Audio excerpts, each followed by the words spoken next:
Celebration time.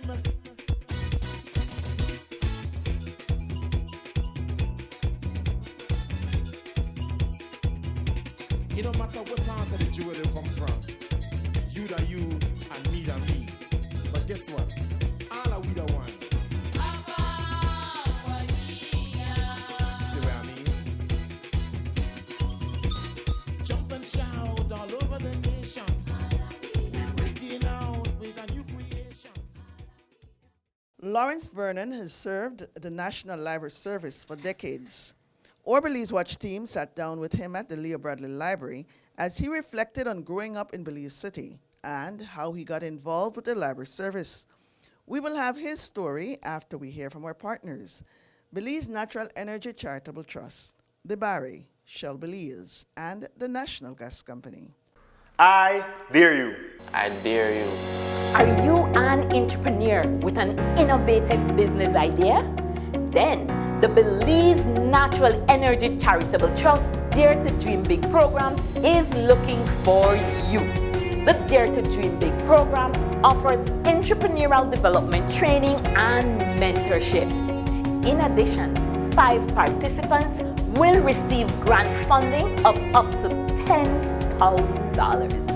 To apply, visit our Belize Natural Energy Charitable Trust Facebook page or call our offices at 822-2440. You must be 18 years or older to qualify.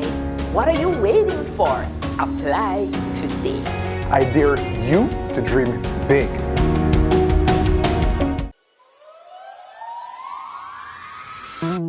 We are the Barry, offering you great products, good service, and of course, the lowest prices in the entire country. Visit us in Belize City, Belmopan, San Ignacio Cayo, Honduras, and now in San Pedro, La Isla Bonita. The Barry. Get more? Be less.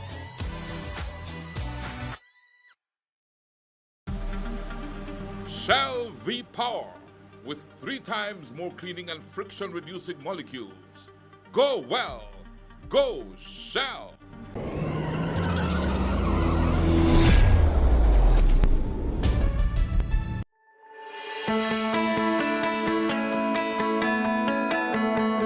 But what sets NGC apart is the deployment of standards and technology never yet seen in Belize's LPG industry before. This state-of-the-art technology, ultimately to be owned by the people of this country, has no equal in the jewel. From a centralized control room, personnel can remotely and safely control ship offloading processes, monitor the amount of LPG in storage, and as required to achieve a high-quality product now demanded by Belizean people, control the precise blending process to achieve a 70% propane to 30% butane blend. The multi-million-dollar facility is equipped with requisite technology to not only achieve precise blending, but to inject an odorant to the otherwise odorless gas, thereby making it safe to store and handle for Belizean households.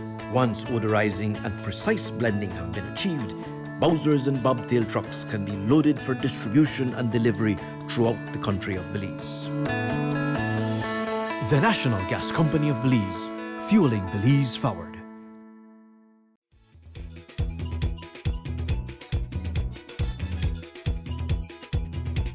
It don't matter what part of the jewel you come from. And welcome to this edition of Belize Watch. And today I have the honor and privilege of talking with someone who is extremely close to me. And I say close, I mean it's difficult to get any closer except if you come from the same mother and father. But we are two sisters' children. And I'm talking about my first cousin, Lawrence Vernon, who everybody knows as the man who is behind the National Library Service, who has been at the National Library Service from 1956 and has really worked in all branches of the National Library Service. But Larry, really thank you for allowing me this opportunity to talk about you, and let's start off by, let's get some opening remarks from you first. Well, Renee, it's a pleasure to be on your Belize Watch show. As you mentioned, I was supposed to be on it several years ago from it first started, but it's a pleasure to be here now and to to support your show and to say something about my life and myself, my career. I'd like us to go back to the very beginning, right, Larry? I mean, we share so much together, you and I. You being the oldest grandson of the family, right? You are 13 years or so older than I am. I'm just trying to set the timeline. You know, you used to carry me around when I was a little baby and that sort of thing. So I remember that. Let's look at our grandparents, Reverend James Elliott and Margaret Elliott, and then we come down. Okay, Renee. My grandparents were the Reverend James A.C. Elliott, who was a Methodist minister, and he was married to Margaret, who came from Burrell Boom. And together they had 5 children, 4 girls and 1 boy. One of the girls was my mother, Anna, and Renee's mother was a younger sister, Helen. And they grew up together on Freetown Road at the house which still remains standing today. I think it's 33 Freetown Road. And my mother had 1 child who was me, and Renee's mother had four children, and the boy had 3 children, but they left very soon afterwards to live in the United States. I remember growing up on Freetown Road with my mother, and after a while she got married to my stepfather, and we moved a little way down the street on Freetown Road. And from my recollection of my grandparents, the Reverend Elliott lived mostly in Honduras, as he was ministering there for the Methodist Mission, while my grandmother lived mostly in Belize, but he would travel from Honduras occasionally to visit the family. And there is where I actually got to know him better. And I must mention here that he was instrumental in giving me my high school education at Wesley College. He was the one who paid my school fees at the time, and I'm very grateful to him for that. What are your memories as you sit here now of our grandfather, Reverend Elliott? I mean, it was very important that he provided you with that educational opportunity. But what are your memories as you sit here? What sort of man was he like to you? Oh, well, he was a very austere person, sort of strict, but he was friendly at the same time. And I remember that he used to take me, when he visited Belize, he used to take me to church at Ebenezer. And following that, we used to go and visit some of his friends who lived in Belize City that he hadn't seen for a time, and I would go along with him and listen to their conversations about the old days. And that was very rewarding to me, because in future days, when I started to write short stories, I could have picked up plots from what they were talking about. So that was very rewarding to me. But he lived in Honduras most of his life, I'd say, and then he came home to when he got sick, he came home, and he died shortly after that. I regret that I was not here for his funeral. It was summer, and I was spending the vacation with some friends in Mornings River, so I came after the funeral. But I remember my grandmother, she was always ailing, and we used to visit her in her bedroom on the bed, and we used to talk about her past life, and she eventually passed away, and I was here for her funeral.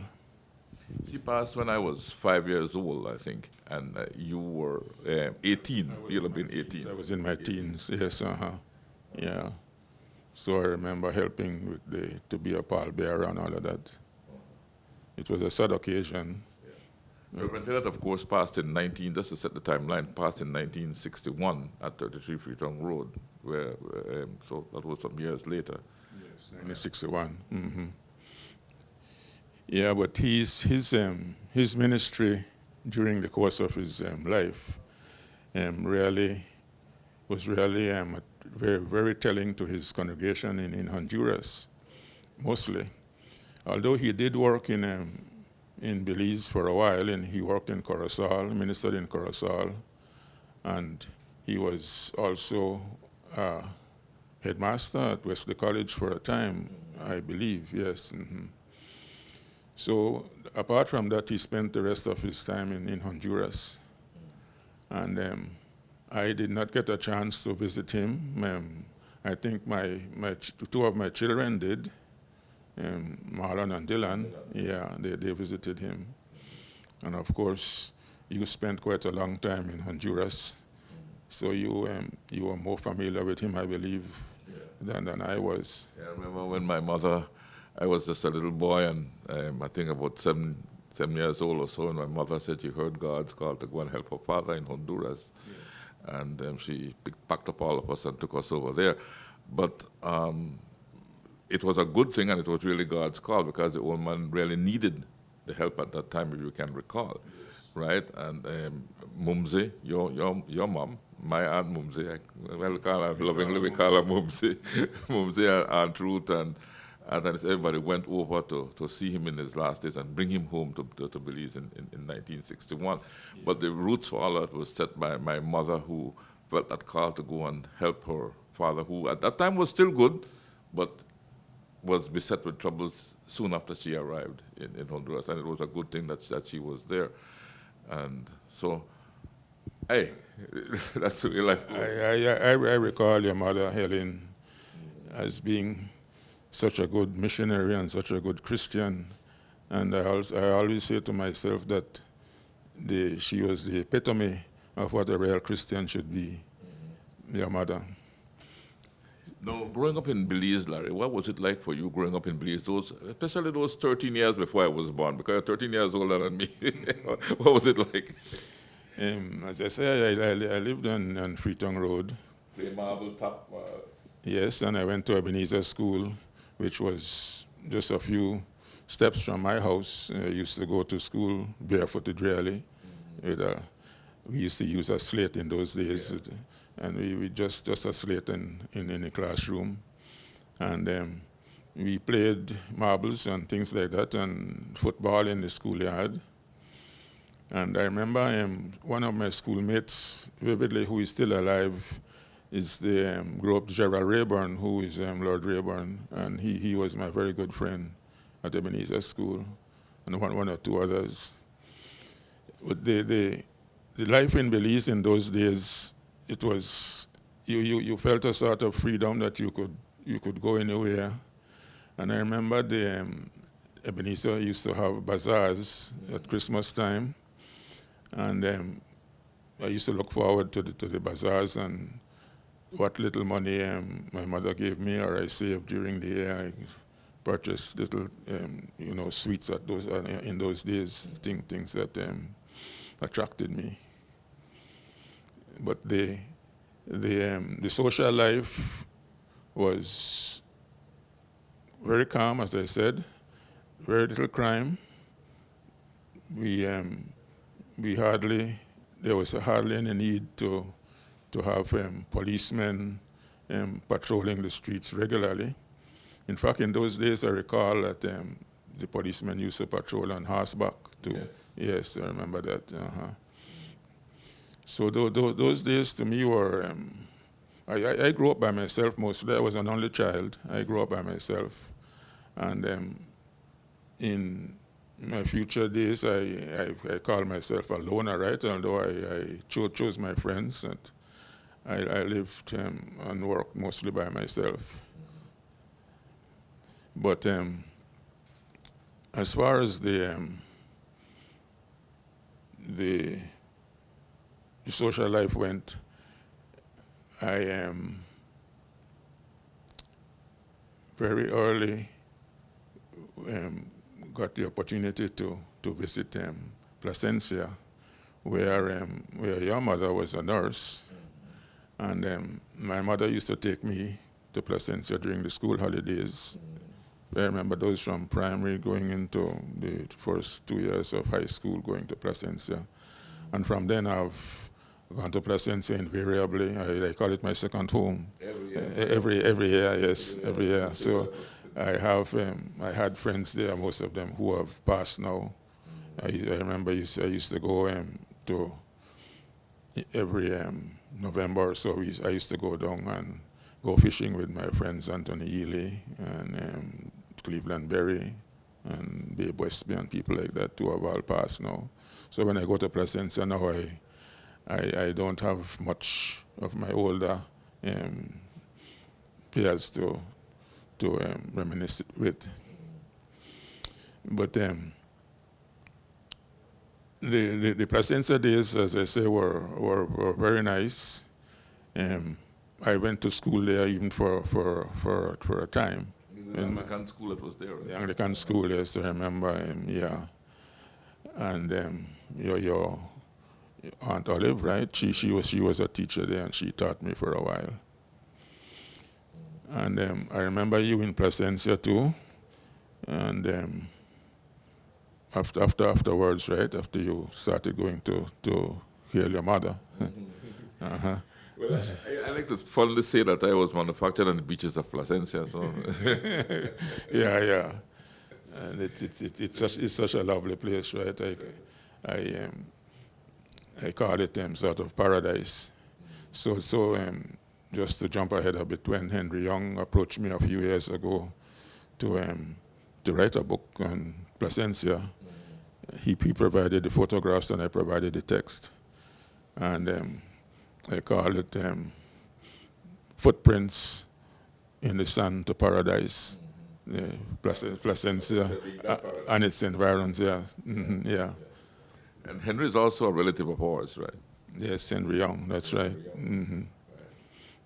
I was happy to see that one or two of the books, when I went to Placencia, there was the one or two in the gift shops, right? And he was selling them to get rid of them, he said, at $10 each. Yeah. Henry, I remember a lot of stories about Henry Young, but we won't get into that. We'll have to do an interview, our own show with Henry one of these days. Yes, and then from the Belize school, I went to Wesley College, and graduated from there 1955, I think, yeah. And my high school days I enjoyed it a lot. The teachers, I remember Reverend Cousins, Reverend Caleb Cousins, Reverend Blackburn. They were mostly Methodist ministers who were headmasters of the school at that time. You know. But our grandfather was once a principal of, say, boys' school before it became a mixed school, right? Before it became co-ed, yes. I remember I was attending school at the time when they asked the students to sort of have a referendum, so to speak, whether we wanted to accept girls or not. And you vote? Well, of course, I voted in the affirmative to accept girls. Yeah, and so the school became co-ed in those days, and it still is. Could you recall our grandfather as a headmaster, or he had already stopped when you started to go to Wesley College? He had already stopped, yeah. I don't recall him there at Wesley College. Yeah. In his writings, he talks about Wesley Boys' School. Mm-hmm. Yes, it was a boys' school. Uh-huh. So I gather that you yourself attended Wesley College after a while too, yeah. Uh-huh. I did 2 years at Wesley College, really. Well, maybe 3, almost. I did 2A, 3B, and the first semester of 4B. Mm-hmm. Then went to Honduras and decided to stay in Honduras. Right, yeah. And from those days, I gather that you were interested in broadcasting. Well, because of George Marquise. You remember my godfather, George Marquise, right? He was on BHBS, British Honduras Broadcasting Service. That was a Paslow building at the time. Paslow building, yeah. Yes. During Hurricane Hattie and those times there, you know, I think it was during Hattie, I was 11 years old, but I was in 2A at Wesley College already at age 11. Right. Yeah. I remember too that, well, one or two of my schoolmates, who we formed a little clique, right? And all of us used to ride bicycles at the time.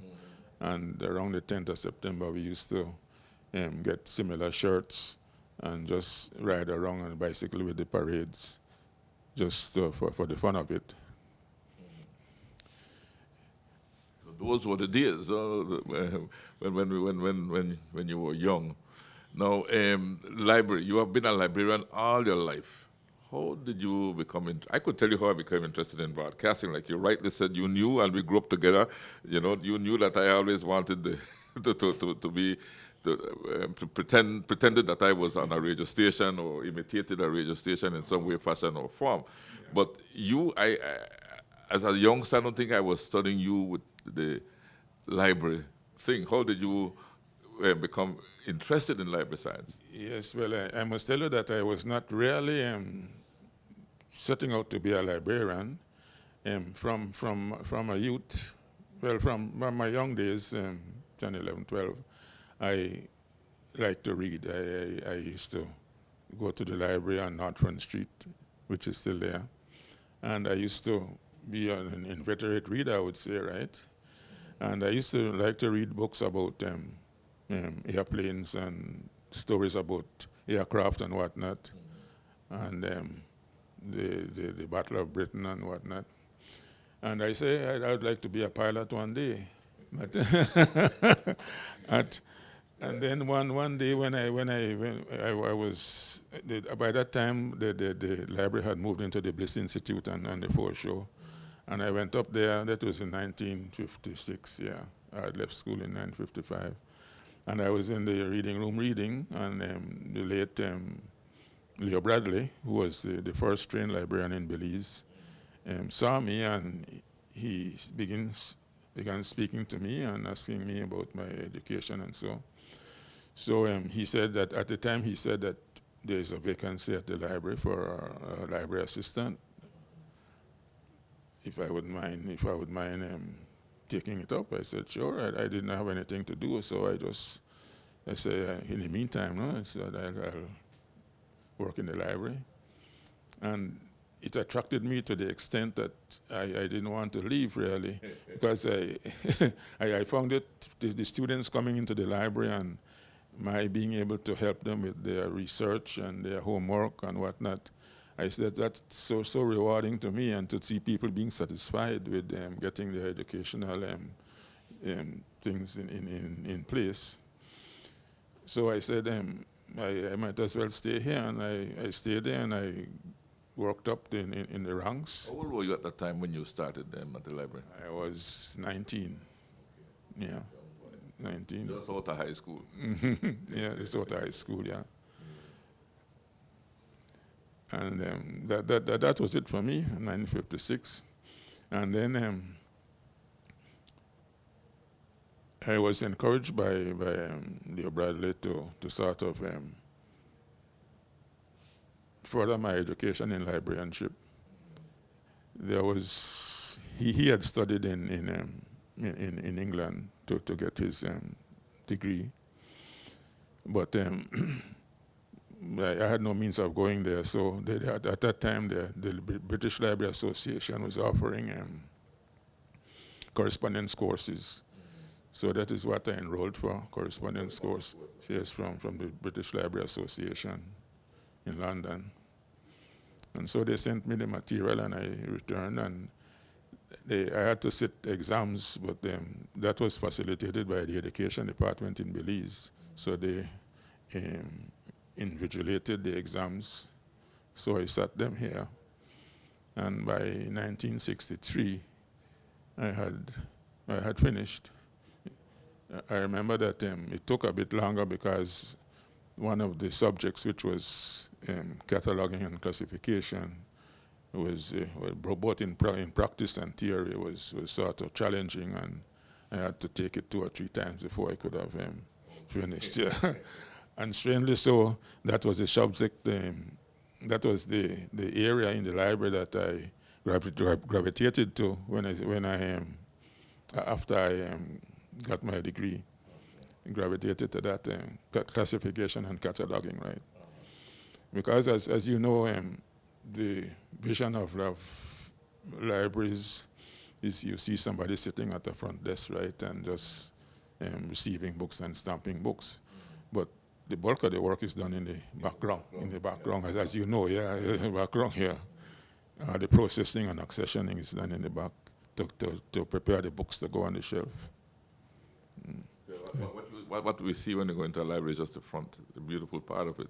Yeah. The other part, a lot of work is done in the background, and I knew that because you exposed me to that. You exposed me to that, if you can recall, when I was 14 years old. Yeah. I had come from Honduras to Belize on Christmas holiday, and we came, I think, in November, early November. And you gave me a temporary job of binding books at the North Front Street Library, the bindery in the bindery, yeah. for I think lasted about 2 months. It was like a summer job, well, not summer, but out of school sort of job. But I can recall binding books, and you remember that, right? Maybe you could speak to that. Yeah, well. The library had its own bindery. In the beginning, we used to farm out the books to people who were so-called bookbinders. One even lived in Burrell Boom, and he used to come and take a certain amount of books this week and bring them back next week, maybe 20 or 25 books that were bound, right? Because at that time, the library was heavily used, especially the children used to use the library a lot. Mm-hmm. So the books got tattered quite quickly. And eventually, we decided to have our own bindery and hire a bookbinder in the form of Salvador Hernandez. He just passed a few months ago. And the binding of the books is a very technical thing, and so we had to at one time send Mr. Hernandez abroad to Jamaica to become more trained in bookbinding. But at that time we used to turn out quite a lot of books from the bindery in a short amount of time, yeah. So that was a much better arrangement. And when you went for your 2 months stay at the library, to working at the library, that might have been the only place, or maybe the most interesting place to place you. So in the bindery, and I'm sure that you enjoyed the experience. It was the experience I'll never forget, you know. My 14-year-old and doing a little summer job, thanks to my cousin here, binding books and remembering faces, like you call out Mr. Hernandez. Salva. We used to call him Salva. I used to call him Mr. Salva. So, yeah. Yes. And that was 1964. That was way back then. Oh yes. Yeah, he was there for a long time. In the evenings, after I would remember that same year in December for Christmas, was when I went to see George Mackenzie. You remember George Mackenzie, my godfather? Well, you would have known him very well. Yeah, so what do you recall of George Mackenzie? I remember that he was a good friend of the family. He used to go to our home quite a lot, and he always had these stories and these jokes to give us, and he was always such a jolly person. I remember him broadcasting from BHBS, BHBS in those days, and I really used to admire him. So when you said that he was instrumental in encouraging you to become a broadcaster. I found that very enlightening indeed. Yeah. It was 1964, I guess, after work, the same job of binding the books, that I would go to the Albert Catus building and sit down in front of the Albert Catus building and say, one day I want to work in that building. Simply because on Christmas Day, if you remember, I had gone to see my godfather Christmas Eve at Radio Belize. He took me and gave me a tour of the building, showed me how things work. And I said, you know, one day I want to work here. And that was 1964. Working with you at the National Library Service, and at the same time sitting down in front of the Albert Catus building, dreaming that one day I would work at Radio Belize. All right, but in those days, I know BHBS had started in somewhere in the Paslow building, right? I don't know. Yes, BHBS was in the Paslow building. When self-government came, they changed it to Radio Belize and took it to the Albert Catus building. When we come back, Vernon speaks on his movement through the ranks at the National Library Service. He also shared that with advanced technology, there has been a decrease in the number of persons seeking their services. I dare you. I dare you. Are you an entrepreneur with an innovative business idea? Then the Belize Natural Energy Charitable Trust Dare to Dream Big program is looking for you. The Dare to Dream Big program offers entrepreneurial development training and mentorship. In addition, 5 participants will receive grant funding of up to $10,000. To apply, visit our Belize Natural Energy Charitable Trust Facebook page or call our offices at 822-2440. You must be 18 years or older to qualify. What are you waiting for? Apply today. I dare you to dream big.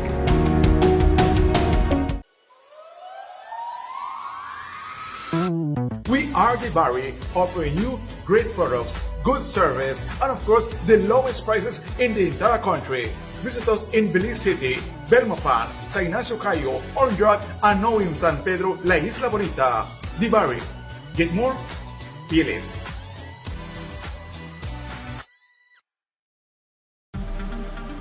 Shell V-Power, with 3 times more cleaning and friction-reducing molecules. Go well. Go Shell.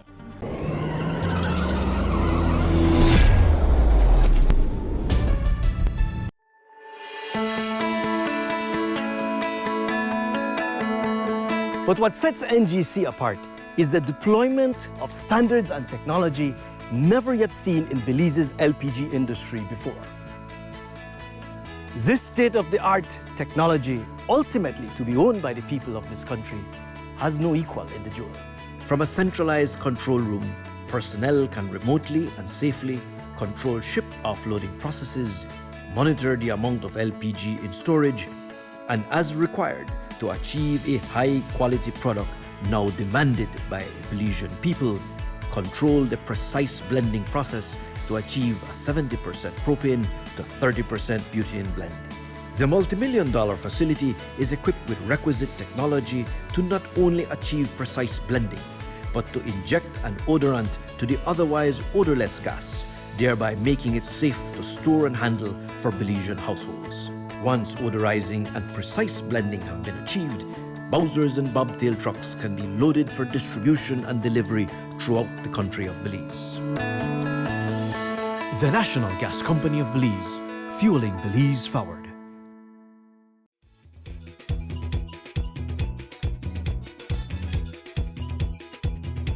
It don't matter what part of the jewel you come from. I remained at the library, and I worked myself up to junior assistant librarian. And I was happy for the opportunity, mostly because I was able to travel all over the country, going down to Punta Gorda on the Heron H, leaving here at 2 in the afternoon and arriving 6, 7 in the morning. Those were really great experiences. And I recall going on the Northern Highway, on the Batty bus service, which first bus service. First bus service on the unpaved roads, right? And Prior to that, it was those Bedford trucks you rode on planks in the back of trucks with the cargo behind you, and thing happened, the cargo slipped on front. Anyway, that's another story. Yeah. Yeah, so I got to know many villages up north, all the Santa Clara and San Antonio and all those villages. And there came a time when Leo Bradley retired, right? And Miss Alice Gibson, who was second to him, took over for. She was also Leo had reached retirement age, and Alice Gibson was almost about to reach retirement age when 1 year and a half she served as chief librarian. And in 1978, when she retired, then I was appointed as chief librarian. And you lasted in that position for 18 years.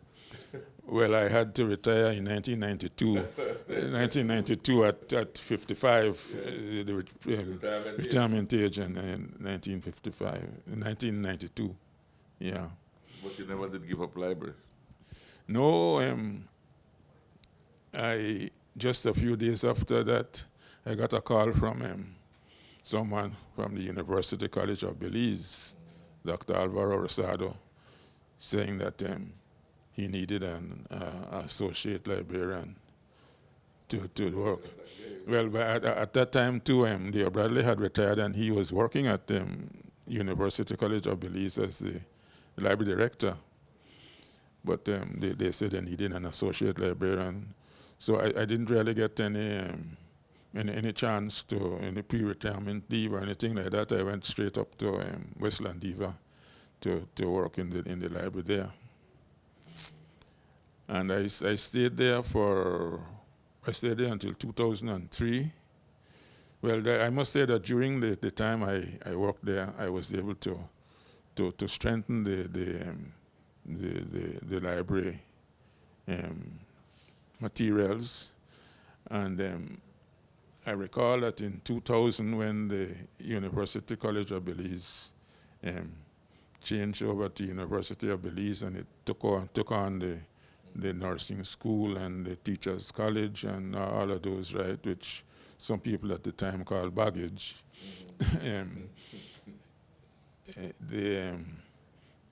The work intensified because I had to head a team to go to the teachers' college, the nursing school, the Central Farm campus, to sort of coordinate the book stock. And because they all had their own classification scheme, so we had to standardize them. So my team traveled for several months, set up shop in these places for several months. And that was really a good experience. But in 2003, after Leo Bradley left, they promoted me to library director, and they appointed me to library director again, or they tried to.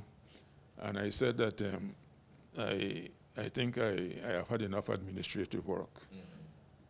I don't want to be at the top anymore. That's too tiring and hassling. So in 2003, I was being courted back to the library by Chief Librarian Joyce Aguirre. Okay. So she had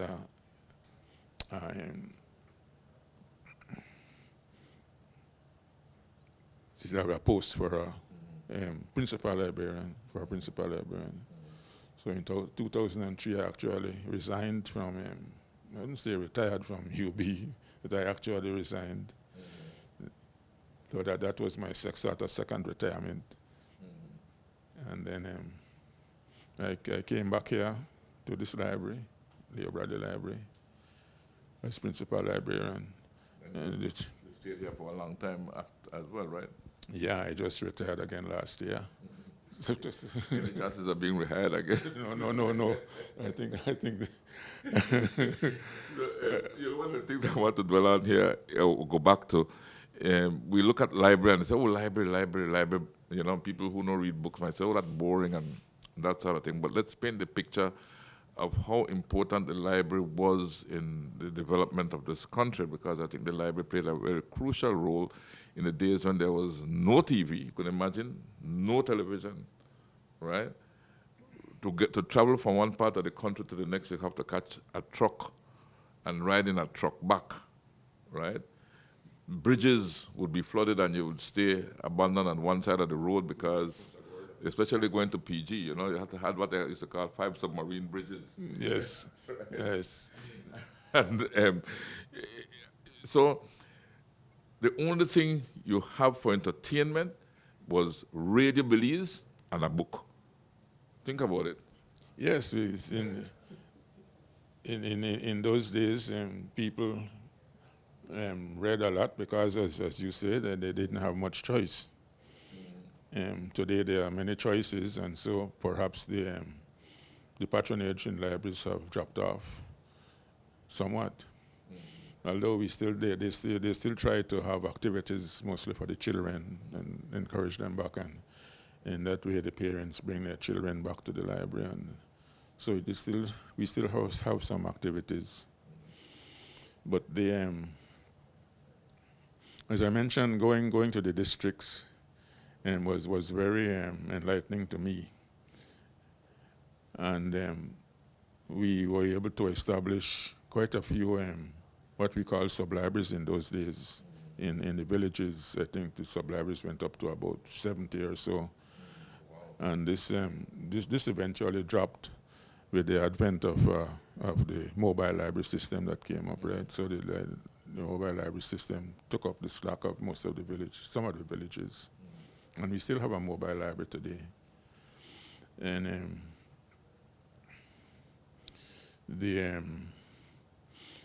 I was able to hear it when I was chief librarian, establish several library buildings in the main towns. Because earlier, as I said, we only had sub-libraries, and the library, rudimentary libraries that we had started in the district commissioner's office. We took a box of books there, and they just lay there, right? And the clerk in the district commissioner's office was supposed to handle the library, but you know that didn't work. So eventually we had to establish decent library buildings in the towns. I remember we did one in Punta Gorda, one of the main ones in Punta Gorda, and eventually we had San Ignacio, Corozal. And Benke as well. Well, Benke I think has the best looking one. Yeah, but they're all library design buildings now. So you spearheaded all of that during your time as chief librarian? Yes, and I also tried to bring in the establishment of a mobile library. We that started as a rudimentary system too, because we used to hire a taxi to go to Mascal with some books in the taxi, and the children and the adults used to come around and borrow the books, and we go back in 2 weeks' time. They return the books and borrow some more books. That's the principle of a mobile library. But eventually we had donated to us a van, one of these vans that you see more moving around with chicken and whatnot, and we converted that into we built some shelves in there, converted it into a library, mobile library, and we hired a driver that used to go on the northern and western roads on a two weekly rotation basis. I don't know if you remember Brother Bradley, Bernard Bradley. Yeah, of course. Yeah, he was the main driver of the mobile library. I remember very well. Okay, yeah. And that was a very good system. As I say, it still works, and although not as the patrons are not as acceptable as it was in those days when, as you say, there was nothing much to do but read, right? So, yeah. So, but today we still maintain a mobile library in some schools. When the library was in the Belize Institute, it was not really, the Belize Institute was not really designed for a library. There was no expansion, no mode of expansion. So although it was an attractive place, and there was some disturbance when there's an auditorium there when they have functions and whatnot. So eventually they had to divide the library from the auditorium to soundproof it. And eventually the library got too small for the place because we had everything in there. Children's library, lending library, a Belize collection, reading room. Eventually we had to bring back the children's section back to the North Front Street Library. Let's look at the functions. You just led me correctly into the function. What would of a library? You know, when you say library, you just walk in and pick up a book and borrow a book. There, like you said, there are many areas and many functions that a library, a professional library plays. Maybe you could walk us through those, like you were doing just now. Oh yes, the function of the library is to gather books, process them, and distribute them to the readers. This is done mainly by purchasing the books or accepting donations. In the old days, the book vote was very small. We couldn't purchase many books. But those are the systems that the ways that the library gets in the books. Where when the book arrives, when the books arrive, they have to be given a unique number, which is an accession number. Each book has we start from 1 and go right down to how many thousands of books you have, right? But each book has a unique number. If it's 1, if it's 2, and those used to be entered in a accession register, tediously writing every title of the book in an accession loose leaf register.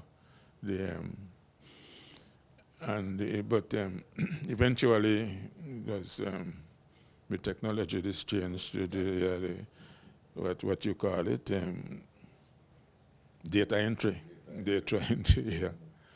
So after the book is given the accession number, then it has to be classified into whether it's a children's book, it's a fiction book, or a non-fiction book, or a reference book, or a Belize book. Yeah. And all those have their own separate accession registers, right? So we had to, then we classified the books. The non-fiction books had to be classified into subject areas. Whether we used what is called the geodecimal classification system. The book, we follow that. And that lists all the subjects from philosophy, religion, science, languages, pure science, literature, history, biography. So we had to go through that and classify each book so that all the books on science appear on the shelf together, right? Just like when you go into a supermarket or so, you find the milk together and the rest of it's classified, yeah. And even with science, those had to be subdivided too, right? Because you had mathematics, you had physics, you had chemistry, and all those had to be subdivided under science. So it's a sort of tedious work, and that as I mentioned, that was the part of the library work that I liked the most to do, right? Because it took me so long to acquire this subject. And then after that, of course, the books have to be identified. We stamp them with the library stamp, and of course we have to label the books at the back, and write the classification number so that when you put them on the shelf, you know where to put them, right? And after that, they are distributed to the various sections. And in our case, we have several branches all over the country. So we distribute the books and put on the shelves in the various libraries. We have at present that I keep saying we, but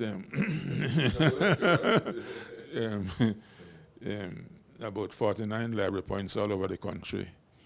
16 of them are actual branches, because we have three branches in Belize City, right? Port Loyola, Lake Independence, and the Turton Library Center, and this one. And then we have about 30 small community libraries in the villages. That's very extensive. Still very extensive. It is, but it became difficult to maintain because the books became more expensive, and the book vote was not increased significantly. Although I recall that when I was chief librarian at the time, we do get a subvention from government, annual subvention. That's about the thing that keeps the library alive. Although we get donations, small donations. We existed and say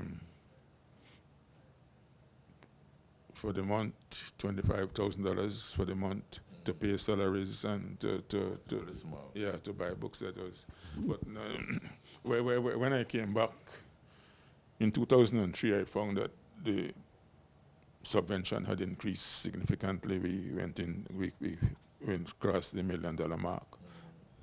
That was when Ms. Joyce Seguera was chief librarian. So, and I found too that quite a lot of innovations had been done to the library, in that they had a set library board that was appointed, which met regularly, and they were active in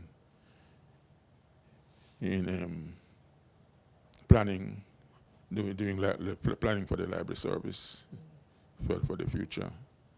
Looking at the acquiring of the books, how do you decide what books to buy, and where would you normally buy your books? Well,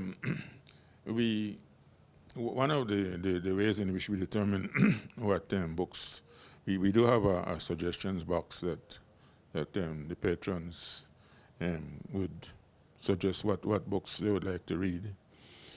But we also determine the feelings of the community, what we think they would like to read, and the books are usually acquired from through book publishers abroad. We order most of our books from abroad, and because they say we have some bookstores, but I don't think they really function as bookstores. They're just little places.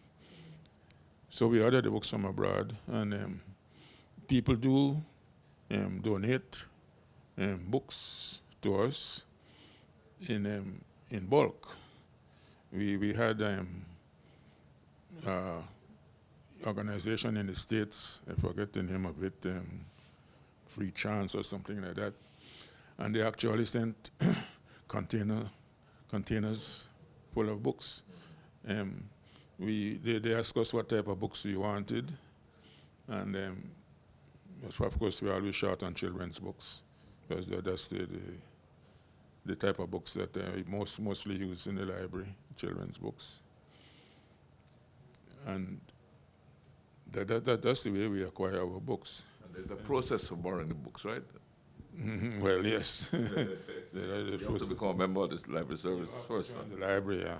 You have to join the library, and you get a library card, and you're allowed to take out 2 books at a time. What do you want to bring them back? If you borrow them for 2 weeks, and if you stay over that time, then there's a charge of. It used to be 1 cent a day. I think it went up to 5 cents a day if you kept the book overdue. During the COVID period, when not much people were attending the library, we raised this to 4 books, borrow 4 books at a time. Yes. The process of issuing the books, for 2 weeks, the books are stamped with a date stamp when the book should be returned, so that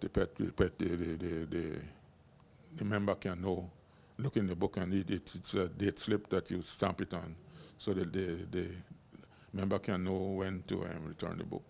What about enforcement on a delinquent member? A delinquent member? Who just not return the book at all? Well, that we I don't remember that we had anything like that, but we have the member's address and phone number, and we would track them down in that way. We have we have a system of when you join the library, we don't give you your card right away. You put the address that you want the card sent, and we post it to you through the mail, the snail mail. And you know what we have found? That several of the mails came back not at this address or something like that, stamped on it, not at this address. So you know, people were trying to beat the system. Yeah. Policing the system. Yeah. So you were chief librarian from 1978 to 1992. What I find strange here is that I became chief broadcasting officer in 1983 to 1992. So we both left the government service around the same time. Same time, yeah. Right. Yes. You continued doing library, and of course I continued doing broadcasting. Right. Both of us, the career that we chose for ourselves. You know, you chose to be a librarian, I chose to become a broadcaster. And here we are today, sitting down, talking about who we are. Yes, the past career, the only career that we had, no? Yes. A serious career I've ever had, even though I've diverted here and there, selling burgers and music and so, and working at the Vogue Limited and so on for 2 years. But it's a small diversion, but the set career has always been broadcasting. And I suppose those asides there, working at the Vogue and the music world, sort of instilled in you a sort of business acumen to go into Love FM. Yeah. Right. I think that's where I learned business really, between 80 and 83. Lawrence Vernon is the author of several books and has collaborated on several others. He will detail some of those when we come back from this break. I dare you. I dare you.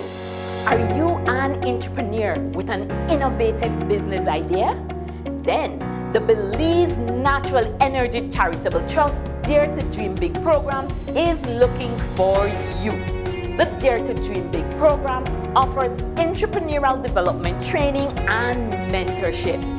In addition, 5 participants will receive grant funding of up to $10,000. To apply, visit our Belize Natural Energy Charitable Trust Facebook page or call our offices at 822-2440. You must be 18 years or older to qualify. What are you waiting for? Apply today. I dare you to dream big.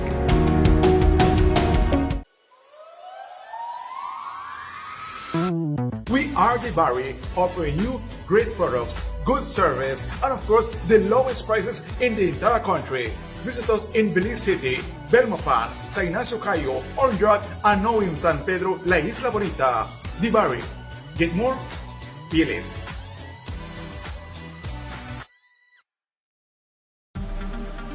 Shell V-Power with 3 times more cleaning and friction reducing molecules. Go well. Go Shell.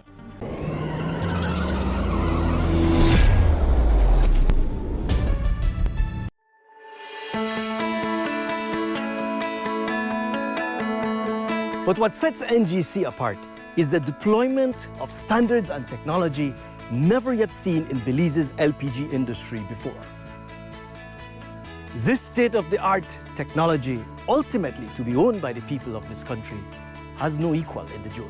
From a centralized control room, personnel can remotely and safely control ship offloading processes, monitor the amount of LPG in storage, and as required to achieve a high-quality product now demanded by Belizean people, control the precise blending process to achieve a 70% propane to 30% butane blend. The multi-million-dollar facility is equipped with requisite technology to not only achieve precise blending, but to inject an odorant to the otherwise odorless gas, thereby making it safe to store and handle for Belizean households. Once odorizing and precise blending have been achieved, Bowsers and bobtail trucks can be loaded for distribution and delivery throughout the country of Belize. The National Gas Company of Belize, fueling Belize forward.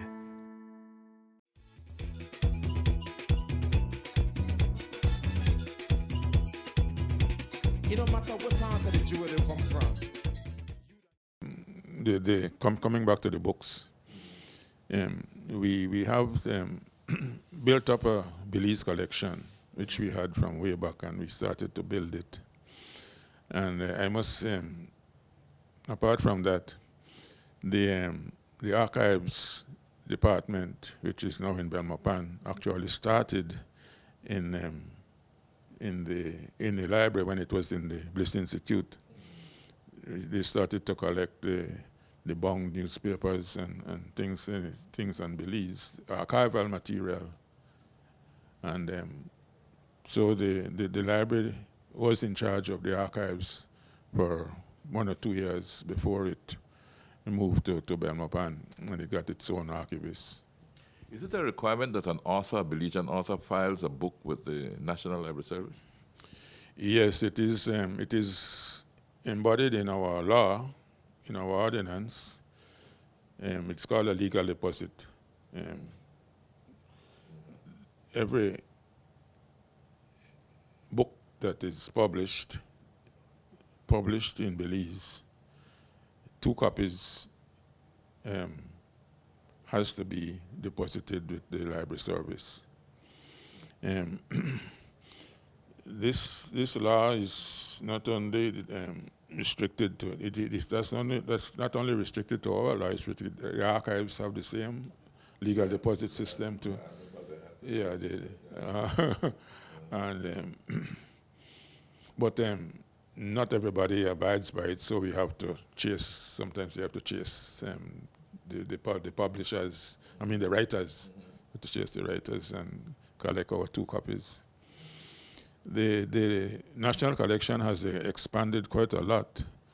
It used to be in the Turton Library Center on North Front Street, and now it's in Belmopan in its own building. Well, it's a rented building. We can't build a building as yet, called the National Heritage Library, where all the books on Belize are maintained.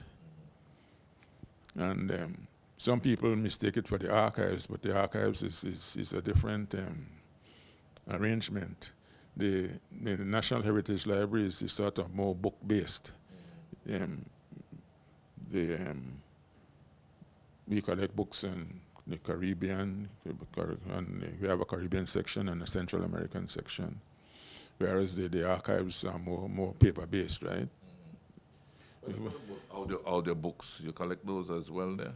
Yes, at the National Heritage Library, yeah. And is the National Heritage Library a part of the administration of the National Library Service, or are they separate? No, it's a branch of our service. A branch? Yes, it's a branch of the Belize National Library Service and Information System. Okay. So if you come to the headquarters here to be connected to the National Heritage Library, you can get your connection from here. Oh, yes. Yeah. And it's very well used, right, by students in Belmopan. Now, you yourself, you have been an author as well. You have not only just been a librarian, you have authored several books. Maybe we could go through some of these books, or all of them if possible. How many did Larry? Well, it's, I would say it's 6 going on 8. Quite an impressive amount. 6 going on 8. Let's look at the 6 and then we talk about the going on 8.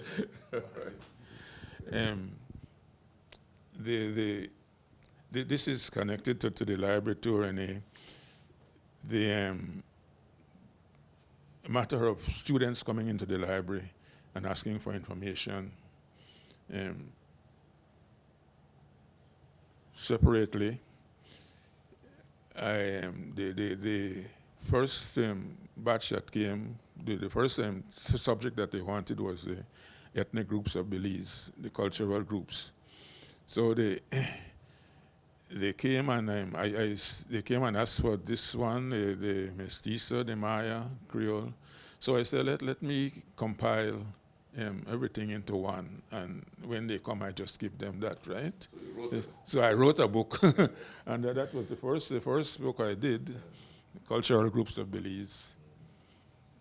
And that was the library service actually sponsored that.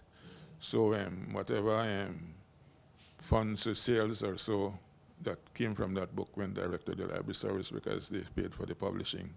Print Belize did that. Mm-hmm. And then similarly, they had requests for the political groups, political parties in Belize. Yeah, and so I did that. I started to compile those. The two mass parties, the PUP and the NIP, UDP. And that took quite a number of years before that book was published. It was just published when 2018. But it was published before in Readings in Belizean History, the book that St. John's College put out, Readings in Belizean History. It was published in that, but it was not officially published or launched until recently.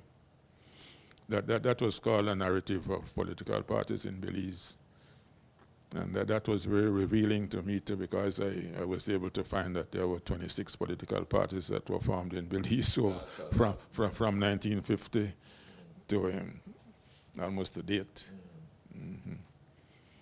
And then I got a commission from Niche to research and write a book on what they titled A Walk Through Old Belize, right? They wanted to identify all the landmarks in Belize, all the old buildings, Paslow Building, Swing Bridge, and everything that you see in Belize City.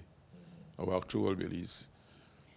And so that I did that for Niche, and it proved very useful to tourist guides, I understand, or people who show tourists around with the horse and buggy and whatnot. And then I was asked to do a little biography on Andy Palacio after he died. This was by a group of people called events planners, consisting of Arlette Gomez and Everly Skeen. So I did that on the Palacio biography, and it was launched at the Bliss Institute one night when they had a tribute to him. No, that was I don't remember the year. It is shortly after Andy died. And of course, there's the book on Placencia. And the one that is about to be launched is Philip Golson biography, which Nitch had commissioned it, right? And it was, I finished it before COVID, but during COVID, apparently Nitch ran on hard times with finance. They had already expended some money, but they couldn't find the money to publish it. They paid for the research and writing with the publication. So we are back on that now, and we are hoping to do that for the September celebrations, put it on the celebrations, September celebrations calendar. And then you have done the history of scouting. Well, It was not published, but I know about that one. One or two have not been published because Nitch had also commissioned for me to do something on Carnival, a book on Carnival. I did that. It was not published, and one on dance in Belize. The dance companies in Belize, that was not published either. And I know you have written several pieces, because you even wrote a piece for my book that I did some years ago, Thanks for Choosing Love. And you have written numerous pieces beside the books that we are talking about. Yes, and I've done quite a lot of book reviews. I did a review of your book, as you said, quite a lot of reviews for Evan X when he wrote his book. And I've done some forwards for books that have been published. But one of the books that is in the offing, which is complete, but we haven't set a publication date yet, is the Dean Barrow story. Okay. The Dean Barrow story, that should be an interesting one. Yeah. I have the proof copy, and I shared it with him, and he seemed pleased with it. We haven't set any launch date as yet. Okay. So see, you heard it first on Belize Watch. That's a revelation to you, right? I noticed. Yeah. And Larry, another book that you did not mention is a Monrad Metzkin book. I remember being at the launching. That was a few years ago, right? About a year or two ago. Yes, that book was commissioned by the Metzkin family.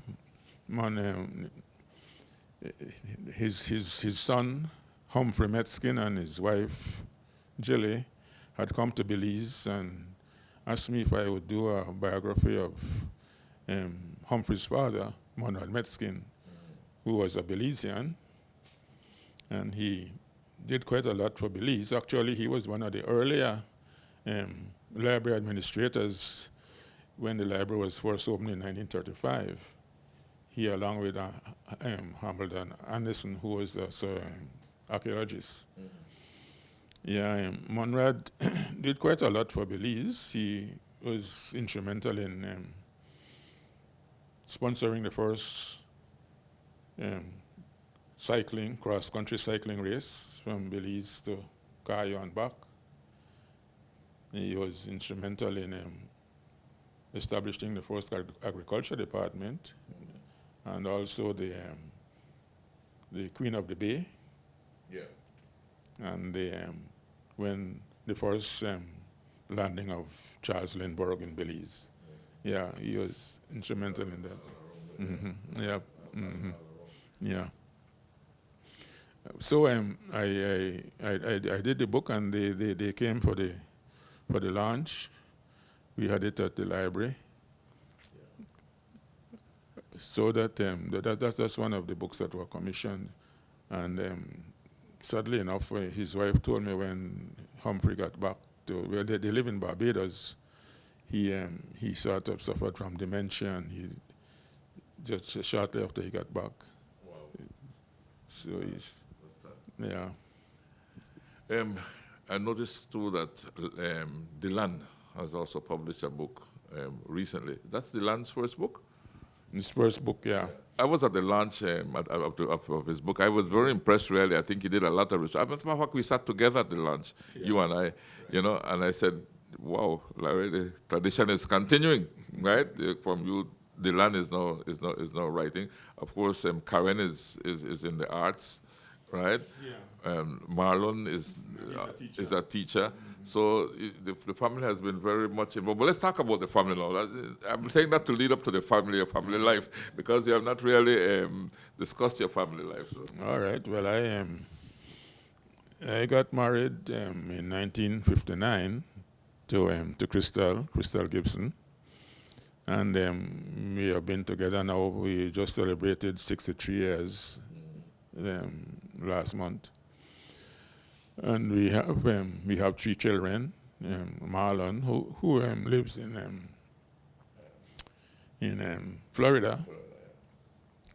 He's a teacher. He teaches electronics.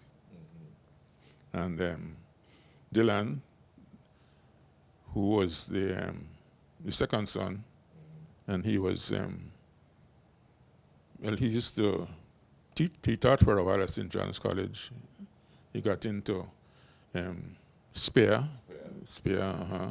and he chaired the first Constitutional Commission, and subsequently became the Belize ambassador to European Union.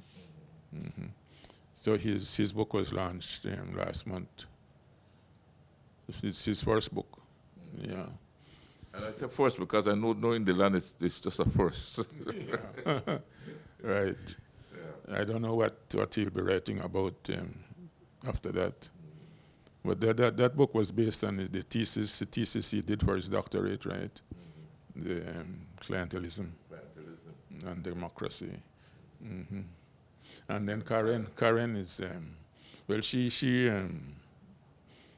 the third child, my daughter, Karen Vernon. She was the theater director at the Bliss Institute until she was removed from there, and so she has her own events planning company. Mm-hmm. Yeah. Well, the family is very close knit, and I believe we don't keep in touch with the extended family enough, like you and David and and Rena. Well, Larry said that reading maketh a full man or a full woman, right? But reading is extremely important. So before we wrap up because of time here, let us look at the importance of reading from your perspective. Yes, well, reading is such a universal pastime. Whether you read by turning the page of a book or by Kindle or whatever other electronic device you have, the fact remains that looking at the printed word is important for your mental development and your educational development and your informational development too. I always tell people that even reading a comic book is reading. If you read a newspaper, that's reading. Although the writing in a newspaper might not be the same as the writing in a book, but you get some insight into what is going on around you, and you gain basic information. I found that as a librarian, I got a lot of requests to field information for people, and whether I did it right away or I did it, in a few days' time, but I always sort of resourced or referenced where I got the information from, just to be sure that it was accurate. Yeah. But the main thing is that being a librarian, you get a joy out of disseminating books to people and lending books to people and seeing them the joy. When they come back, they tell you how they enjoyed the book. And so much so that I said to myself, I'm giving so much information, maybe I should be termed, rather than a librarian, an information specialist. and also, when interviewing people for a library job or so, I ask them if they like to read. And invariably they will say yes, right, because they want the job. But I say to myself, I would prefer if you would answered and said, I want the job because I like to associate myself with people and help people, right? Helping people, yeah. But reading, the importance of that, we can see it in our schools. Those students who read, you see, tend to excel, and they tend to pronounce their words and phrase their sentences much better than some others who might not be reading. And sometimes you hear it even in interviews with people who mispronounce words and things like that, and it's sort of embarrassing sometimes. So I always encourage when I had the opportunity to speak to young people in schools, I say, read something, anything. It's to your benefit in the future. And you have certainly read a lot and written a lot, and I'm sure spoken a lot as well over these years. What next for Larry Vernon? What next? Well, I will continue to write, which this interview today is, I must say that I prefer to write rather than to talk. That I know. But I do.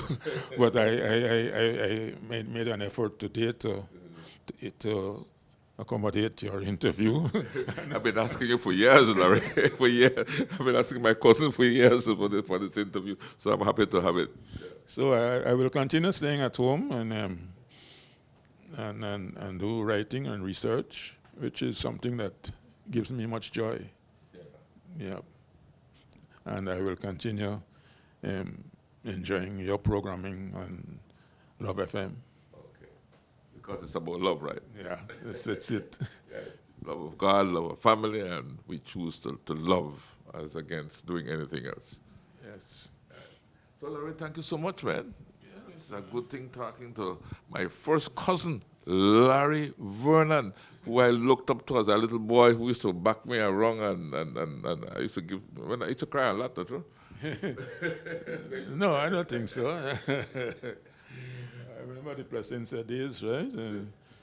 Swimming in the sea and whatnot. Those two, yeah.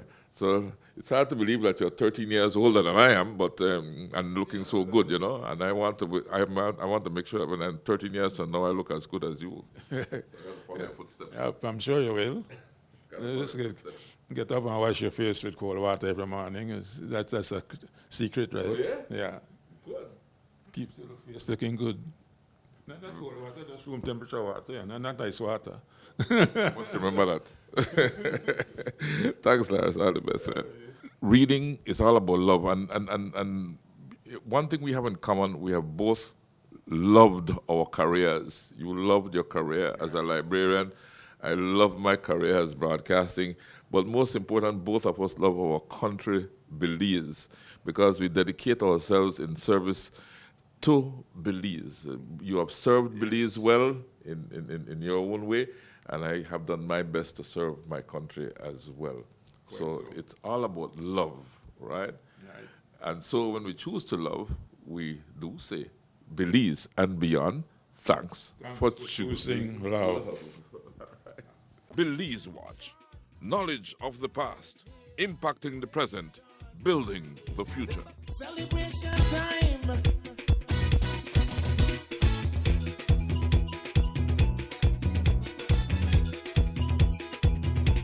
It don't matter what part of the jewel they come from. You da you and me da me. But guess what? All are we the one.